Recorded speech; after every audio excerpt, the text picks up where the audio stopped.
So, good afternoon, everybody. Of all the topics to choose for an after-lunch session, procurement is probably not the one I would immediately choose or springs to mind, but nonetheless, it falls to me to try and do my best to entertain you for the next sort of 50 minutes or so, something like that. 50 minutes? Okay. So 50 minutes to talk about achieving value from procurement. So I've got a real passion for the subject. I spent 20 years in procurement, and whilst I don't expect all of you to share my passion necessarily, it's good to see so many of you here. So that tells me that at least you have a passing interest in procurement and what procurement's all about. So this session really is about exposing the myths. So I'm going to offer to you some perceptions of public sector procurement. I have a small admission to make as well. I'm actually a private sector guy. So I worked in industry and private sector, started my career in an airline, British Airways, went from there to GlaxoSmithKline, then became procurement director for Reuters in Asia. So my background's actually private sector, but for the last 10 years, I've worked in consulting. And increasingly, a lot of my work is actually in public sector these days. And those public sector organisations generally approach me and approach us as a business to actually seek to embed private sector effectiveness, private sector efficiency in the way in which they conduct procurement. So a lot of them recognise these days that public sector procedures don't necessarily deliver the outcomes and the value for money which they desperately want. So increasingly they turn to people like me to help instill some of the private sector efficiencies, some of the private sector effectiveness. I was very interested in listening to Ken Miller's presentation this morning because it dawned on me that actually there's an awful lot of good common sense in there. And I sometimes think that people like myself, people like Ken, we're non-conformists, and the stuff we have to say doesn't easily fit. And people don't like some of these messages. But a lot of what I'm going to tell you fits very, very perfectly well with what Ken was talking about this morning. Absolute revelation for me that he talked about things like organisational design. The first thing somebody does when they start a new organisation is to say, hey, don't like the organisational shape, don't like the structure. Hey, let's throw it all up in the air and start all over again, because what went before was a load of rubbish. And invariably what happens is organisations go backwards, not forwards as a result of doing that. The best organisations in procurement are those that change and incrementally improve over time. The ones that go through these huge organisational changes and transformations every 2 to 3 years are invariably the ones that are getting it wrong, and the ones that are going backwards just as much as they're ever going forwards. Was also interested in what Ken had to say about systems, because again, you know, we live in a world which is quite frankly obsessed with systems and obsessed with placing systems and automating things. And actually most of the time we're systemizing and automating absolute rubbish. And if only we could just stop and think for 5 minutes. You know, a number of you may be involved in procurement. A number of you may have e-procurement systems or be using e-tendering systems or e-auction systems. I can tell you as a consultant who has to fill out these forms and use these systems, most of them are absolutely dreadful. Absolutely dreadful. A waste of money. Okay? So very, very interesting for me to hear somebody like Ken talk about that. And I learned a very, very valuable lesson right at the start of my career from a guy who's much smarter than me. So I'm just a good imitator. And this guy said to me, he said, hey Simon, you can't even start to think about organisational structures and organisational design or systems until you've worked out what it is you're there to do for the organisation. So the first thing you've got to work out is the role of procurement. What does procurement mean to you, to your organisations? You know, why do you turn up for work every single day of the week? What is it you are trying to do? And when you've got the answer to that, and you've worked out what the role of procurement is, then you can start to think about the processes that you need to support that. Once you've worked out your processes, you can then start to think about your systems. And the last thing on the agenda is your organisational design. Interestingly, most people put it first. It should be the last thing you think about. So I learned that very valuable lesson at a very, very early point in my career, but a valuable one it was. So, very quickly, This is the plug for PMMS. I will keep this extremely short.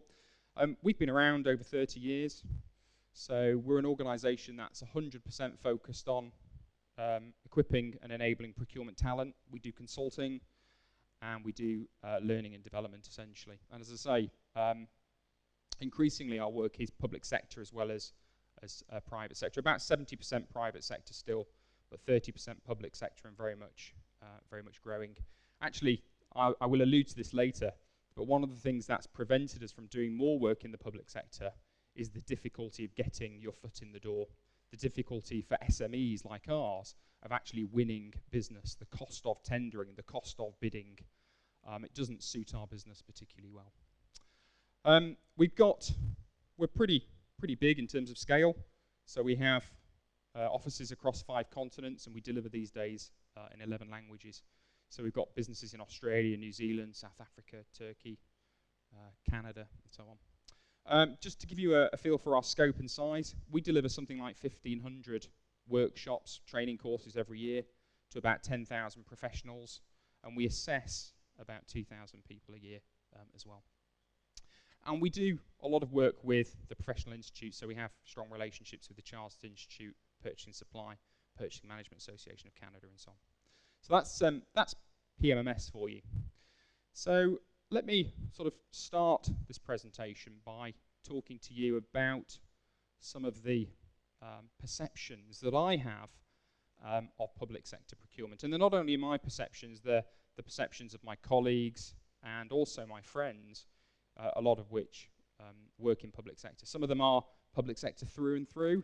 Some of them have come from private sector and want to make a difference in public life. So let me give you some thoughts in terms of how I see it as an outsider, as a consultant, as someone who sees much more these days of public sector procurement. And this isn't meant as a criticism per se, but what I would say is, because simply a lot of these problems actually also exist in the private sector. So they're not exclusive to the public sector. I think the private sector, however, has got better at dealing with some of these issues and perhaps has matured quicker in general terms than the public sector. So the private sector has come to deal with some of the issues which public sector faces in procurement, and in particular with procedures. So the first thing I would say is, generally on the whole, it's perceived to be adversarial and bureaucratic. Procurement is essentially a service function. We're there to service the stakeholders within the business, okay, and to support the needs of the people who consume those services, i.e. the public, okay. However, generally what happens is the services provided are more disabling rather than enabling. And that comes down to the sort of stuff Ken talked about this morning.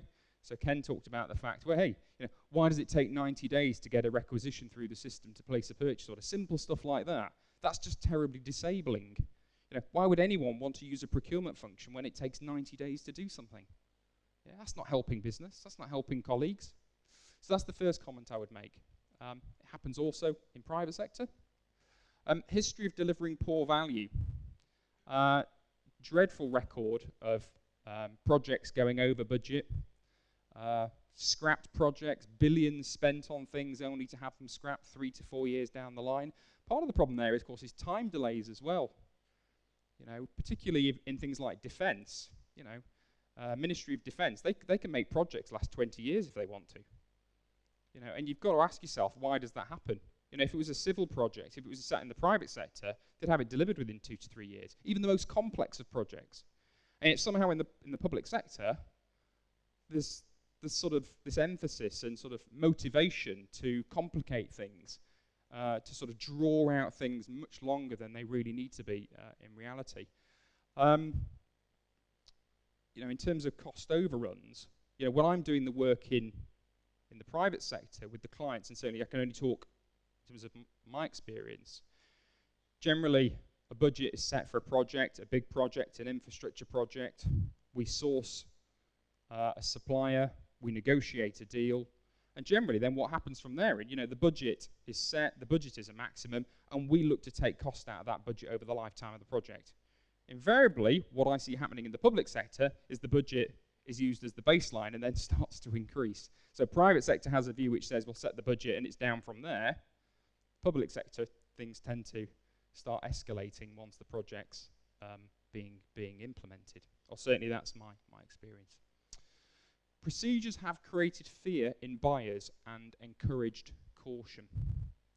Interestingly, I think sometimes the suppliers know the game better than we know the game. And one of the challenges with procurement procedures, the EU procurement directives, is, whilst they're intended to, prevent corruption, ensure transparency, ensure fairness, actually a lot of buyers live in fear of the procedures. They live in fear of the day the supplier is going to challenge them. And the interesting thing about, certainly in the UK, the interesting thing I see which is interesting about the public sector is a propensity to always compromise, to walk away from a fight. And so actually you have this situation of, it's a bit like the tail wagging the dog. The suppliers feel quite open and quite able and quite willing to mount legal challenges. And public sector generally runs a million miles from those and wants to settle and compromise quite quickly. I think we're seeing a change slowly in the UK. We've had some problems last year with the Olympics, problems this year with overcharging on prisons, and with a bit of luck, the government will actually start to seriously take to task some of these suppliers. It's a real shame, though, that these suppliers can't themselves be blacklisted, because in the private sector, if they did some of this, they'd never be allowed to do any work ever again. Sadly, that can't happen in the public sector, which I think is a real shame. So we have a situation where a lot of buyers actually live in fear, I think, of the procedures. And that means they take an unnaturally, perhaps, cautious approach to the implementation and use of them. Tail wagging the dog, big suppliers are too influential. I mentioned this a moment ago.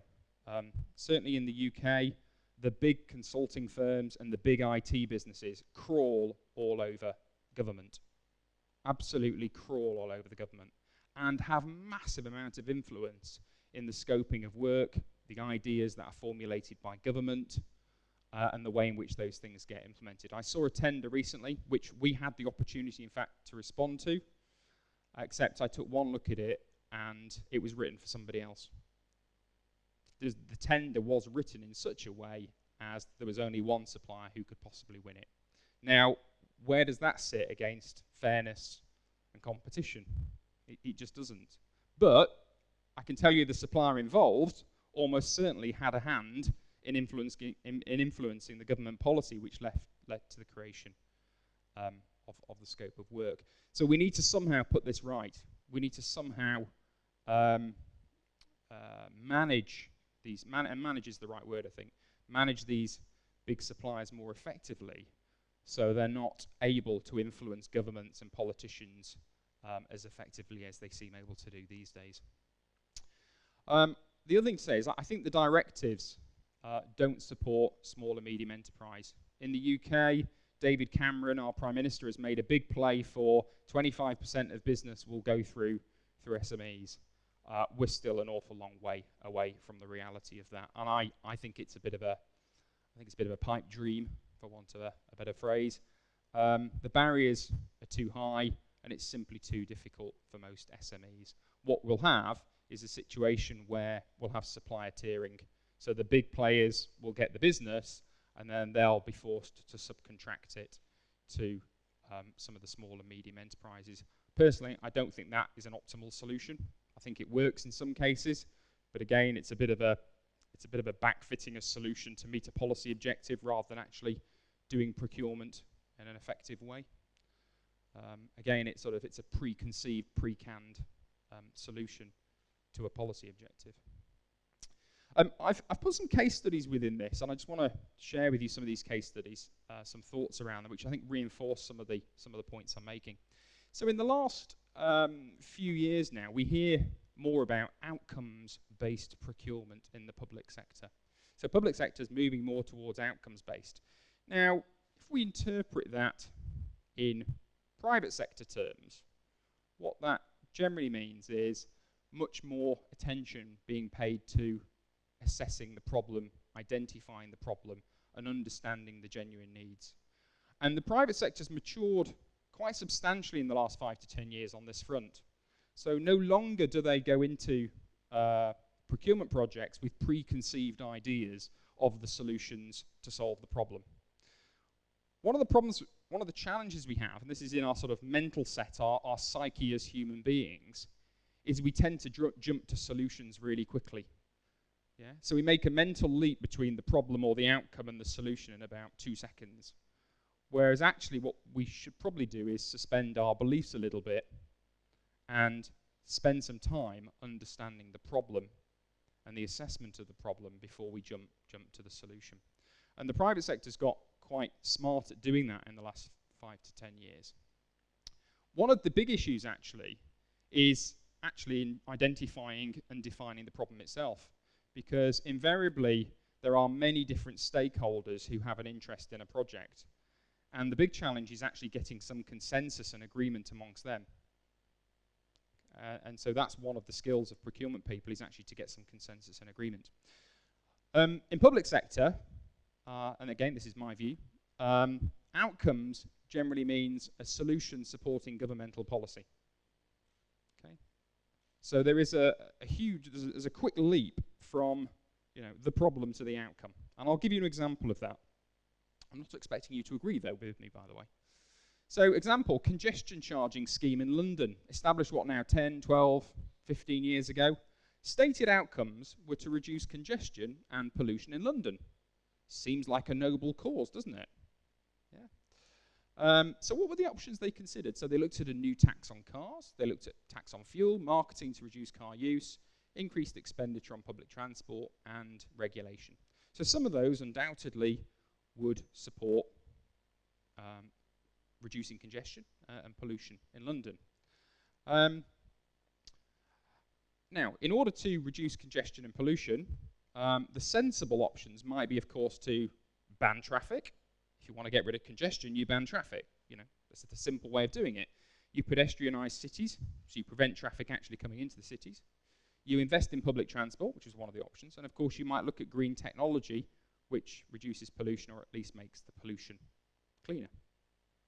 What they chose, of course, in the end was congestion charging, which of course is a revenue-enhancing solution rather than necessarily a solution aimed at reducing congestion or pollution. Now I'm sure we could have a big debate about that. However, all the research suggests congestion has increased in London, and certainly on the perimeter it's pushed congestion and pollution out into the periphery. So a lot of the studies, a lot of the evidence suggests it's completely failed in its objectives to reduce congestion and reduce pollution. However, the debate's out on it. But I think there's I suspect, a classic case of jumping from the outcome to the solution without actually connecting back whether the solution is going to support the outcomes which are defined. Okay, let's move on. So exposing the common myths. I'm going to go through some of these quite quickly. As I say, these myths are just as prevalent in private sector procurement amongst professionals there as they are in public sector procurement. So, not all categories of spend are equal, so we need a differentiated approach. Cost does not equal price. Awful lot of confusion within procurement community around the world about the difference between cost and the difference between cost and price, and quality for that matter as well. A tender is not an exciting thing to receive.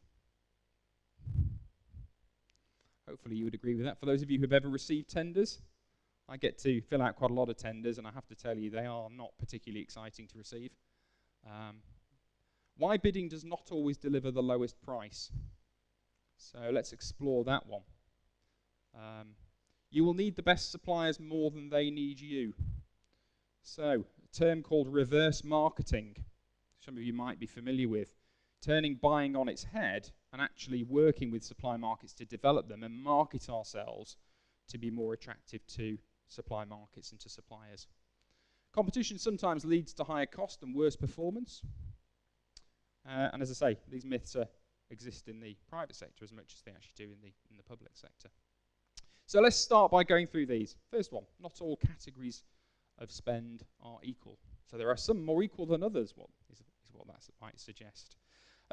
Basically, there's a tool, there are two tools actually. One of them is called the Krautrick Matrix and the other is called supply positioning. So these are tools at the heart of modern day strategic procurement thinking, been around a while. So Krautrick and supply positioning developed in 1983, but still as relevant today as they ever were then. Modern day tools still. And basically those tools work on the premise that supply markets are very, very different in nature. And we really need to understand those supply markets in order to determine the approach we're going to take to the management of those supply markets. And that requires a very differentiated approach, a very different strategy for approaching one supply market versus another. Now, one of the challenges you have, of course, with the directives is you have a limited choice as to how you can approach supply markets. You don't have the luxury of choosing. So you can build these wonderful category strategies, but you're still stuck with, I think, 4 choices or 4 routes. Open, certainly in the UK it's open, I think, restricted, negotiated, and competitive dialogue or something like that. You may know more about them than I would. But you're stuck. And they're not necessarily appropriate and don't necessarily offer the flexibility or allow for an effective level of engagement with those supply markets. So buyers tend to use the routes they are comfortable with without really asking which will solicit the best possible response. So I often ask this question to a lot of procurement audiences. How would you buy if you were told you could not use a tender or run an e-auction? So how would you actually go and get something if I told you you couldn't use a tender or an e-auction? Yeah. It's an interesting question, isn't it? Because we sort of get stuck in this zone of narrowly thinking that the only way to buy is to use some sort of documentation or some sort of process. And of course, Ken was talking about this morning, the reason the processes exist the way they do, the reason the procedures exist the way they do, is actually to solve a whole series of problems that might have happened at one point in time in 1755, you know, or whenever it was. These procedures are themselves quite disabling, not enabling. The answer is you'd probably pick up the phone and have a chat with the supplier and, you know, talk to them about what they can do. And we do it the good old-fashioned way, rather than having our suppliers jump through all these hoops and taking month after month after month to respond to our chunky documents of 150 pages that we think everyone is excited about. So I would just simply say the available routes currently in the directives as they are do not perhaps align well with the suggested approaches dictated by Krautrick and supply positioning and others. We actually need more flexibility, and that in itself requires trust, it requires empowerment, it requires that people are doing things the right way in itself. So cost does not equal price. The number of times I get told things like, you know, cost and price are the same thing, or, yeah, of course you're going to pay a higher price if you want a higher quality, you know. The number of people who believe that there is a hard correlation line between high quality and high price. Well, actually, for those of you who understand the principles of quality, what that tells you actually is good quality should cost less money. Yeah? High quality, good quality actually costs less. It's not the reverse. Okay? Because with poor quality comes rework, comes waste, comes inefficiency. So actually, if you produce to a high level of quality, you actually get no waste, no rework. You get greater efficiency of processes. So high quality equals low cost. It's the other way around. But interesting, isn't it, how suppliers' markets love to perpetuate that perception or conditioning of us that high quality equals, you know, high price. So the common myth, of course, is cost plus fair margin equals price. And in fact, the research, so this is really interesting stuff. The research shows less than 40% of companies use cost as the basis to set price. So we all sit there thinking somehow that supplier A takes his or her cost, adds on a very reasonable margin, and comes up with a price. And all the research says that over 60% of them don't bother with any of that at all. Over 60% of them think, what can I get away with? What's the rest of the market charging? Yeah. So, you know, I'll make it up. That's what some of them are actually doing. over 60% are charging on the basis of what they think they can get away with, how much money they think you might or might not have, how naive they think you are or are not, you know, whether they passed the Audi showroom this morning on the way to the office and decided they wanted a new car. There's a whole host of reasons why they're not using cost, but over 60% of them aren't using cost as the basis to set price. So we then get into a discussion about, well, what is an appropriate level of profit? You know, I hear statements like, well, 10% is reasonable, isn't it? Well, before we start to get to 10%, we need to understand exactly what profit we're talking about. Are we talking about gross margin? Are we talking about operating profit? Are we talking about net profit? Are we talking about EBITDA? Are we talking about return on capital employed? What profit are we talking about? And what is appropriate for the industry? What investments are taking place? So we need to be much more savvy, sophisticated, skilled about how we do these things. One of the challenges is the directives and the procedures, however, don't necessarily allow us or don't necessarily make it easy for us to do some of these things. And in fact, so tendering tends to only favour a price-only comparison. The other thing I would say, and this, I don't know whether this exists in Lithuania or not, but some of our public sector clients actively discourage and do not allow negotiation. Now, you know, in terms of my understanding of the directives, negotiation is allowed. But I have to tell you, there are quite a lot of public sector organisations in the UK which frown upon negotiation and actively discourage it. So what they'll say is, well, you can seek clarification, but you can't negotiate. You can't challenge somebody on their price or on their cost, or seek information which would enable them to go back and improve their offer. It's an interesting concept. Let's move on. So another case study for you. This next one is around energy and transport, and there's a really, I think, interesting anyway, debate happening in the UK at the moment about the building of something called HS2, which is high-speed 2. It's a high-speed rail line between London and Birmingham. And at the same time, there's a parallel debate about the building of a nuclear power station called Hinkley. So to cut a long story short, you've got a high-speed railway line being proposed between London and Birmingham, which is going to cost £40 billion, apparently. And I think that's something like 20% of the estimated transport infrastructure capital budget for the next 5 years, which will save 20 minutes on the journey time between London and Birmingham. And the government is going to put that money in to invest in that project. So they're going to invest in that themselves. They're going to take £40 billion out of their back pocket and build themselves a new railway line. On the other side of the equation, you have a £17 billion project in investing in a new nuclear power plant. Difference. So this time the government aren't putting their hand in the pocket. This time it's being built by a third party, by EDF. So the government have taken a decision to, for whatever reason, not to build that themselves. They're actually going to get EDF to build it at a cost of £17 billion. What the government are doing is guaranteeing to buy back the electricity for a period of time, I think 30 or 35 years. And the strike price, the price they've agreed with EDF, is more than twice the current wholesale market price. Interesting, isn't it?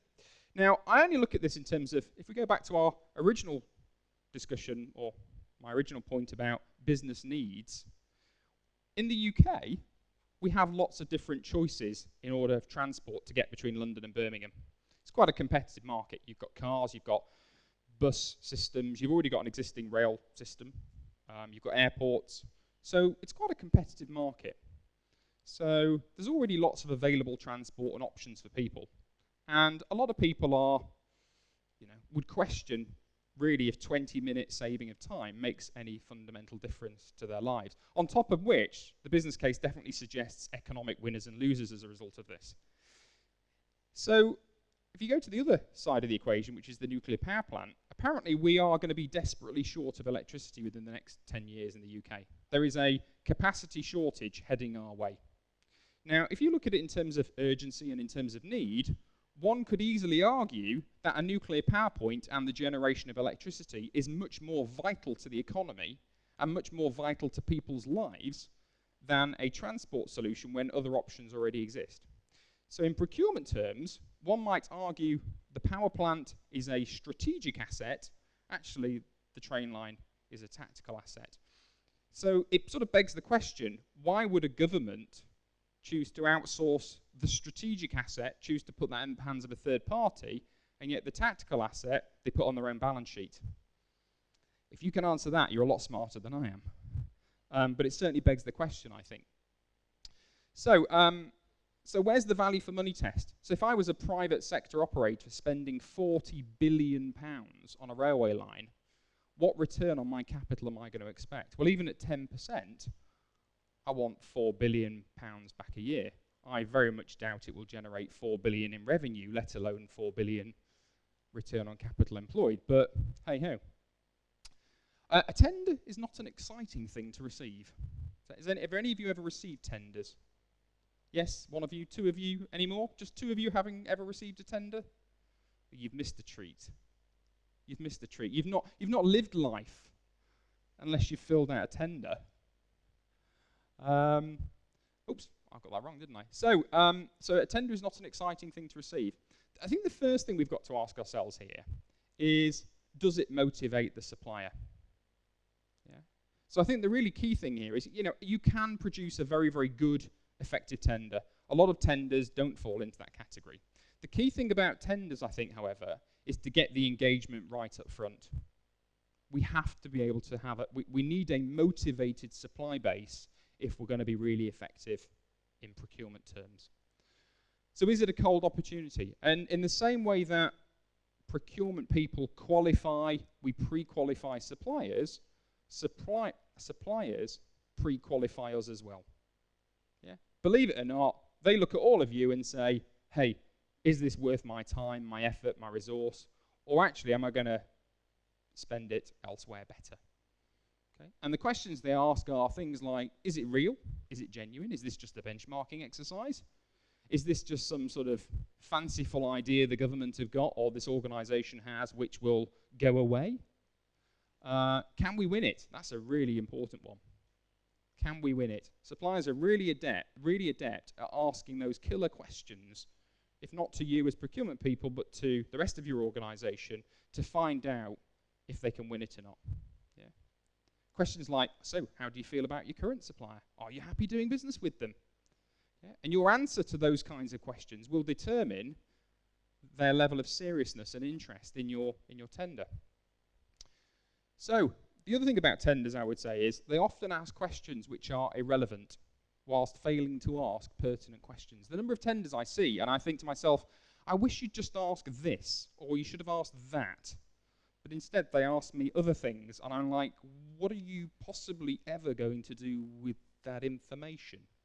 I get asked questions like, what's your turnover? What was your revenue for the last 3 years? What are you going to do with that? How is that possibly going to help you analyze my financial status?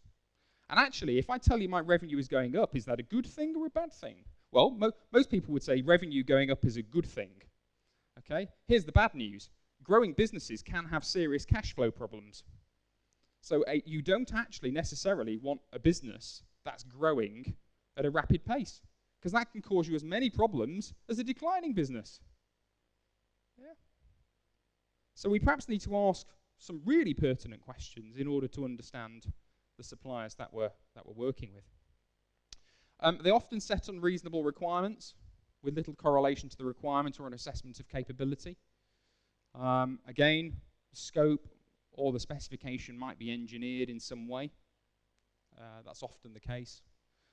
Often written in a way to restrict competition, so we talked about that. Particularly, I think that's particularly true in sectors where big suppliers dominate.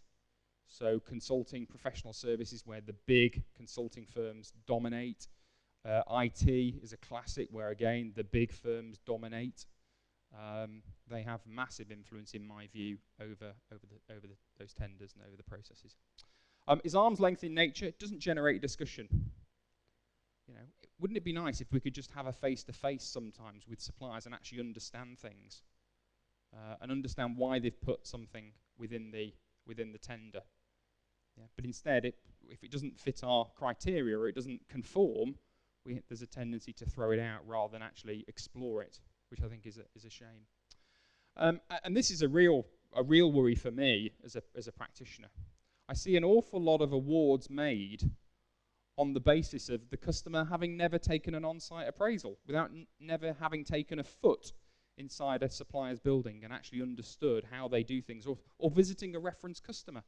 Decisions made purely on the basis of a PowerPoint presentation or something that's written down on a piece of paper. Okay, really worrying, I think. Really worrying. Okay, let's move on. Why bidding does not always deliver the lowest price. Okay, so it assumes suppliers are motivated. Yeah, actually, it's let me just wind back a little bit, actually, because the sort of the concept of bidding in itself is based on some interesting assumptions. So, assumption 1 in bidding, you have an unlimited supply market with unlimited capacity. Assumption 2, every single supplier wants to bid for every single opportunity. Yeah? So if you have a market which has got free, fair, open, unlimited competition, then actually bidding probably is not a bad system. The problem is there are very, very few markets that are really like that.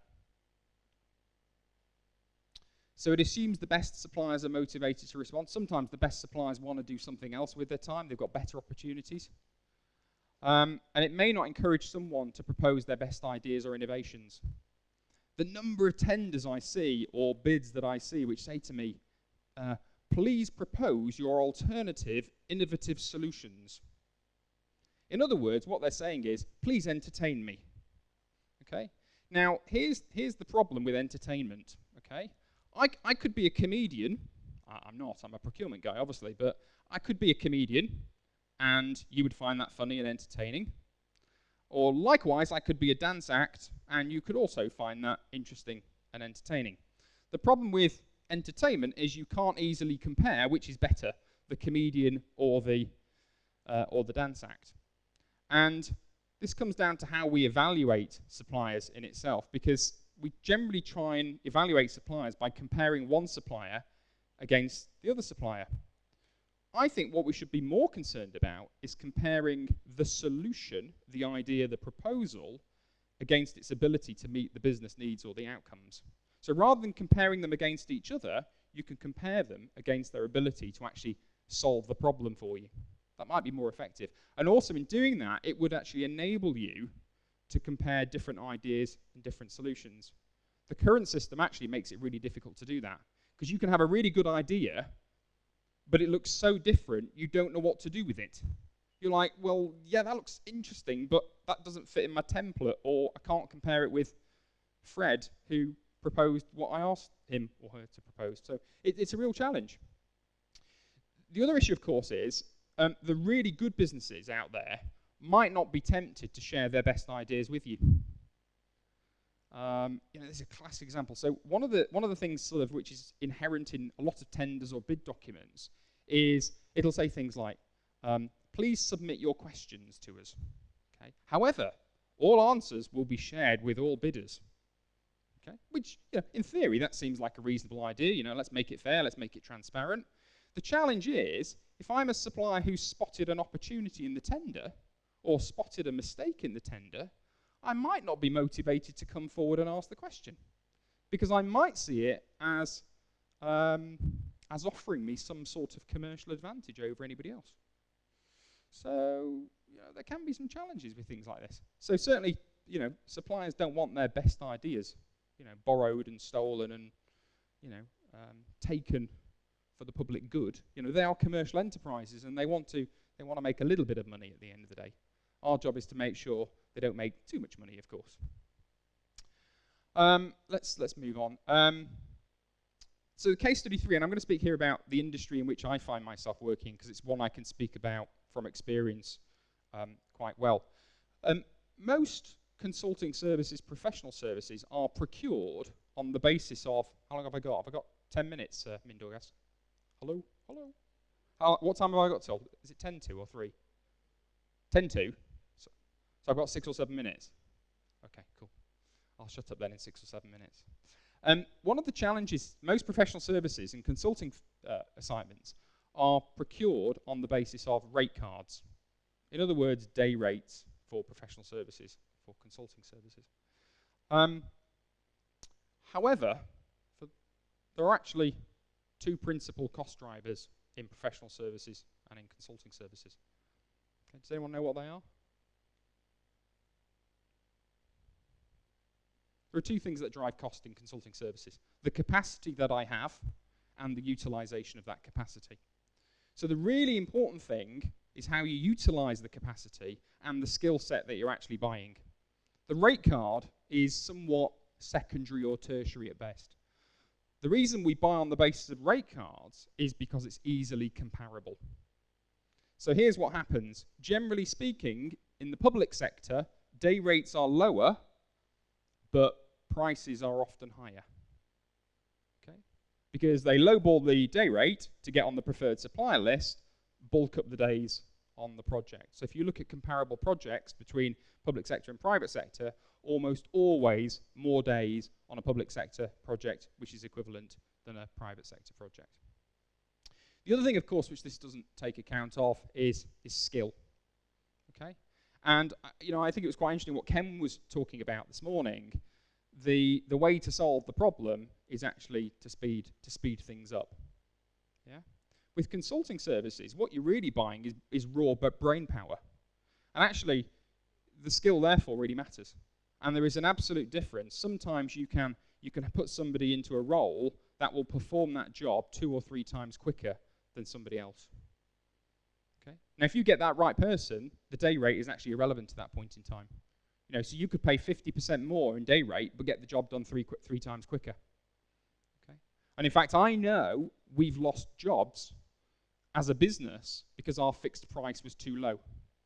So the feedback given to us was, you guys are crazy. You don't know what you're talking about because your fixed price was lower than everybody else's. How does that work? Yeah. Well, they're being conditioned by the market on the basis of numbers of days to do certain jobs. And when we come along and say, hey, but we think we can do this quicker, we can do it faster because we've done this 100 times before, they look at us and go, well, your name's not Deloitte, your name's not Accenture, therefore you're this small firm. What is it you do again? What is your name? Well, you must have it wrong. You don't know what you're talking about. Yeah? It happens. So suppliers are often motivated to add complexity in time. Big projects create fear, uncertainty, adding complexity. I'm not saying everyone does that, but I think sometimes that can happen. And of course, some of that is driven by changes, reviews, approvals, decision-making, delays, committees. All of that adds unnecessary delay. We're back to the good old bendy, twisted pipe again, aren't we, that Ken was referring to this morning. So day rates are also often prorated. So for us, in our line of business, a day is a day. The day starts when I get out of bed and the day stops when I go home. Okay? And that's how I charge for my day. In other sectors, you charge on the basis of an 8-hour day, and of course, consulting firms know full well that they're going to work 12 or 14 hours. So of course, again, it pushes up the effective day rate. So a better way, I might suggest, of buying this kind of stuff would be on the basis of fixed price. So actually, you take a scope of work, you take the best ideas from the best people, and you then buy it on the basis of a fixed price. Bit painful, but actually you probably get a better deal and a better outcome. Competition sometimes leads to higher cost and worse performance. So as I said, competition tends to focus on price rather than cost. Price, actually, the margin only makes up 10, 20, 30% of the total price.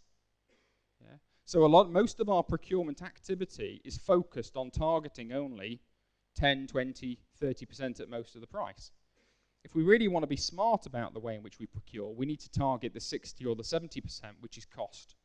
Now, in order to do that, we're going to have to harness those resources, those skills, those expertise that reside in our supply base. And I have a very, very simple view of suppliers. So for an average private sector organisation, bought-in goods and services account for something like 40 to 60% of their revenues. Yeah? I know if you take a look at that in the public sector, we deal with some of the local borough councils in London, and we help them with procurement. They have spends of 500 million euros each. Okay? And they're quite small. The biggest city council, I think, in Europe is Birmingham. Birmingham City Council, which is a conurbation of about 2-3 million people, has a spend of 2 billion euros. So this is big, big money. And it's money which sits outside of the organisation, which is being managed essentially and controlled. Well, it's managed and controlled by you, but it's spent by those suppliers. Now, the way I see that is they're an extension of your resources. They're an extension of your resources. So we need to find a way of harnessing those resources, working with those resources, getting the most from those resources. And we need to do it in an efficient way. Yeah? So for me, there's two things. So I look at efficiency and effectiveness differently. If I look at procurement, procurement is about business needs on one side, the problem, understanding the problem, getting consensus in the business. On the other side, it's about supply markets, understanding supply markets inside out. If we get those two bits right, then actually we can be really effective. Yeah? The bit in the middle is the process. Now, we can be efficient, we can have efficient processes, or we can have inefficient processes. But one thing is for sure, the process ain't going to make us any more effective. The process isn't going to make a jot of difference to our understanding and articulation of business needs and our understanding of supply markets. Because our role as procurement practitioners is the glue. It's about gluing those two things together. Because if we can't glue the supply market effectively, then we're out of business. There is no business. Because we couldn't deliver the services that you deliver as public service, as public sector, without a reliance and without some dependency on those. So we need to make the best of those skills and those expertise. Most competition is not genuine. I think there's less of this in the public sector, in my view. But most buyers are simply using benchmarking. There is a tendency to renew contracts with existing suppliers. The fear of change or the cost of change, the barrier to exit, per se. That's not competition. If what you're doing is renewing contracts with the same suppliers over and over and over, you are kidding yourself. That is not competition. Yeah? For competition to be successful, it requires people to leave through the door and people to enter through the door. It requires you to motivate your supply base. Okay? Competition is not running a tender every 12 months or 2 years or 3 years and reappointing the same supplier. That is lazy buying. Lazy buying. And almost certainly will guarantee you a higher price in the long run.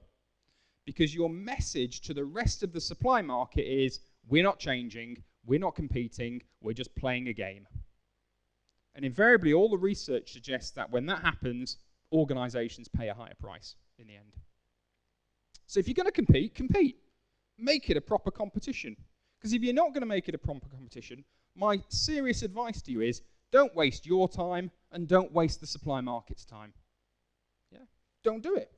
There are better things to do. You're busy enough as it is. Yeah? You can probably spend your time doing better things. So competition needs to focus on motivating suppliers, and suppliers have to believe it is real and they can win. And this is the last case study. I think I'm going to close on this because I think I've just run over, haven't I?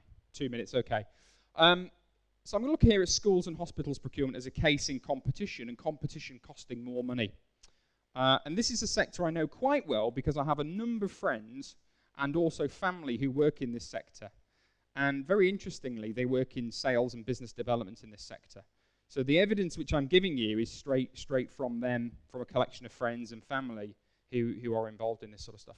So in the UK, most hospitals and schools are bought through competitive dialogue, through PPP, public-private partnership type arrangements, off-balance sheet procurement, essentially. Timescales are pretty long. So for a school or for a hospital, the process can take 2-3 years easily. So bidders in this sector have constantly and consistently raised concerns to government, to the public sector, about the bidding costs, the protection of intellectual property and commercially confidential information, and timescales. 2 years to make a decision to build a school, just for the procurement of it. The decision was already made before they even undertook the procurement. Okay. So here's the evidence that I have. So the evidence suggests bidding costs of £4 to £5 million on a typical school build of £40 to £50 million. And that's the winning bidder only. That's the winning bidder only. So if you've got 4 or 5 bidders, how much is actually being spent by all the bidders in bidding for a 40 to 50 million project? Now, guess who's paying for that? We all are. Everyone's paying for it through the taxes. So, is that an efficient procurement process? Is that really an efficient procurement process? And then the last one here is there's evidence of potential bidders withdrawing from the process as stages progress to minimize bidding costs. So in other words, what happens is the bidders say, what they do is they cut their losses. They get to stage 3 and think, we don't think we've got a good chance of winning this, let's walk away. So you get to stage 6 or stage 7 and you've only got a bidder of 1 left. And so what happens, regardless, so you've got procurement procedures going on down here, and then you've got stakeholder management here. And the stakeholder management piece essentially is influencing the decision makers and the stakeholders in the project. And significant effort goes into that by these firms. And if they don't think it's going to make a difference to the decision-making process, they'll cut their losses and they'll walk away. So certainly that's what I'm being told. That's what my friends tell me. That's what some family members tell me who are involved in this sector. That's what's happening. Now, you've got a question therefore whether that's effective procurement, whether that's generating good value for money for us. I think I'm going to leave it there because I think I might have one more slide, but I'm going to leave it there if that's all right. So in summary, I think what we should do, I'll just go to the summary. In summary, we really need to just stop and think about what we're doing. Yeah, we just need to just stop and think just for 2 minutes. Think about what it is we're doing, and we need to think about the unintended consequences. I think in general terms, knowledge and skills are still quite poor. We all carry around with us an awful lot of bad assumptions and bad knowledge which was given to us, which we've learned from other procurement practitioners over the years. And there is a need to sort of put a line in the sand, reset some of those knowledges and some of those sort of perceptions and assumptions which we carry which are dangerous. And we need to stop following like sheep. We need to get out of the habit of, oh, well, a consulting firm told me this would be a good idea, or, they did this over here, therefore we'll go and do the same. It doesn't necessarily hold true that because somebody else did something which is the same sort of sector, that you should follow exactly the same. You might have a different set of problems or drivers that you have to deal with. We really need to understand costs, and we need to decide whether we're using competition or collaboration. We should avoid pretend competition, and if we're going to get into collaboration, we need to avoid the collaboration that is a warm and fuzzy relationship. Collaboration is still tough. It's a tough place to be. One could argue it's tougher than competition. Okay? Collaboration requires tough business relationships, not warm and fuzzy ones. Okay? And then lastly, I would say imagination, creativity, and time are more powerful. Time, speed, Ken said this morning. Time actually is a wonderful weapon in procurement. If we have time, we can achieve anything. But actually getting faster and recognizing that value in procurement sometimes comes from speed is important. I said at the start, I worked for GlaxoSmithKline. I was involved in clinical development. Clinical development is all about speed. How quickly can we complete the tests? How quickly can we get the product to market? I would pay twice as much to do that, because if I've got the product on the market, then I'm selling drugs. So sometimes it's about speed. It's not about cost. So I'll leave you with that thought. Thank you very much for listening.